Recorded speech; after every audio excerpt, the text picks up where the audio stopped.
E aí, galera, estamos de volta, galerinha, beleza? Primeiro ano do ensino médio, vamos lá? Vamos de aula de história. Continuando a nossa hashtag IEGA Fica em Casa, né? Isso tudo vai passar, aula do dia 14 de abril. Vamos lá, nós falamos na aula passada até o feudalismo, né? A gente, para entender essa transição, a gente vai de novo falar um pouco mais de feudalismo, porque é em cima desse sistema que vai ter toda essa mudança. Primeiro momento a gente vai falar o quê? Como que funcionava o sistema feudal? Lembrando um resuminho simples. A gente não vai falar sobre os impostos, a gente já falou no outro vídeo, está lá no vídeo, é só dar mais uma olhada, né? Mas como que funcionava um poder descentralizado? Cada senhor feudal comandava o seu feudo, né? Cada suzerano tinha os seus vassalos que comandavam os outros feudos e assim por diante. Vassalos se transformavam em senhores feudais de outros vassalos. Isso sempre entre a relação da nobreza. Mas era um poder descentralizado, né? Não havia um monarca sobre tudo e sobre todos, né? A figura do monarca tinha acabado com o Império Franco. Economia de subsistência, isso é, o feudo ele era autossuficiente, produzia o que era necessário para o feudo. Não havia quase inexistente o comércio, quase inexistente a questão monetária, né? Não existia porque não havia relação desse tipo de comércio, não havia esse tipo de relação porque o feudo já produzia para si próprio e os servos produziam para se alimentar e trabalhavam, né, como forma de imposto para os seus senhores.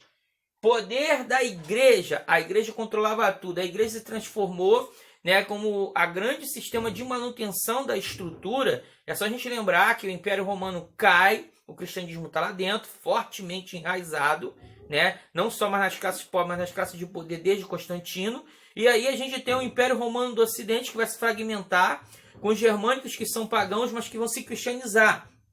Nós falamos que até os últimos grupos são os vikings que vão se cristianizar por últimos, né?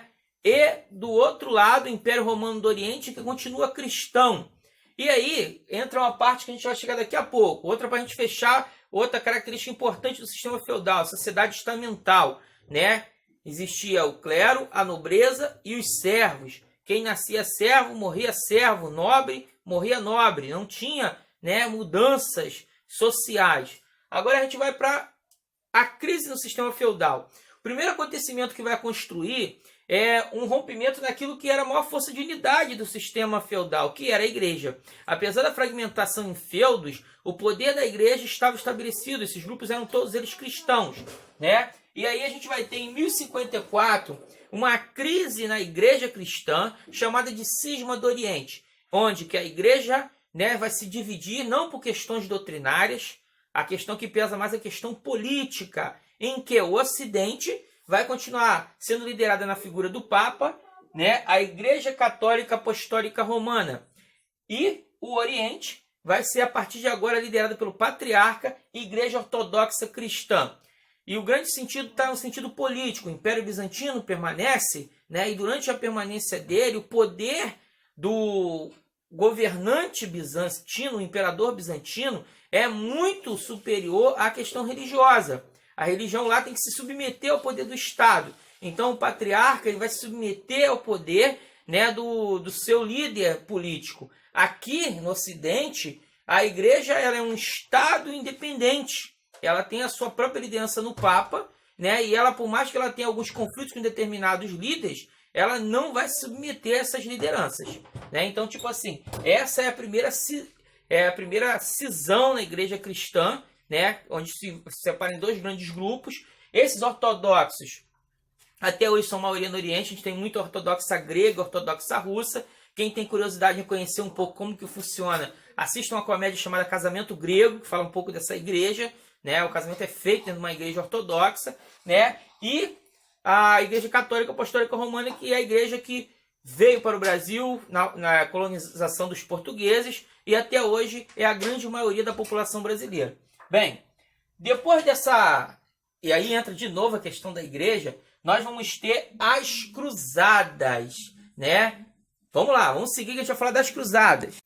Bem, gente, continuando, agora vamos chegar nas cruzadas. E esse fator é muito importante, né? De novo, sobre a questão da crise do sistema feudal. Lembrando a vocês que a gente tem o livro, já que a gente está usando a plataforma da Editora Moderna, tem o livro digital. Essa parte, esse assunto está lá na página 169 até a página 180, quiser abre o livro, entra no computador, né? Se você tiver como assistir a aula no celular e ver na plataforma do computador, para você até ver os dois ao mesmo tempo, né? Ver aonde está esse assunto no livro digital e também assistir o vídeo falando sobre isso, né? Vamos lá. Falando sobre as cruzadas, elas são 8, né? A primeira vai dar tudo certo, a ideia das cruzadas. O Papa Urbano vai fazer um clamor pela unidade da igreja cristã, para que a igreja cristã lute contra a expansão muçulmana, né? A gente tem o Islã que vai surgir, a gente vai falar um pouco mais à frente sobre essa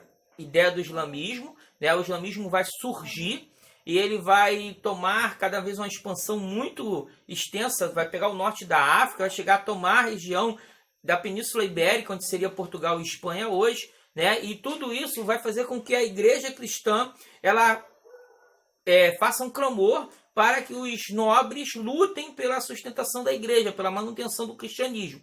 E aí o Papa Urbano vai falar, principalmente porque depois que os turcos otomanos tomam Constantinopla, né, que é onde estava o Império Bizantino, que era o Império Cristão, e aí começam a tomar aquela região do Oriente Médio também, eles começam a impossibilitar o acesso dos peregrinos a Jerusalém, cidade sagrada. Lembrando, Jerusalém é sagrada para os judeus, para os cristãos e para os muçulmanos. E aí, nessa crise toda, a igreja cristã faz uma pedida, uma solicitação à nobreza para que os nobres vão lutar pela libertação de Jerusalém do poder muçulmano.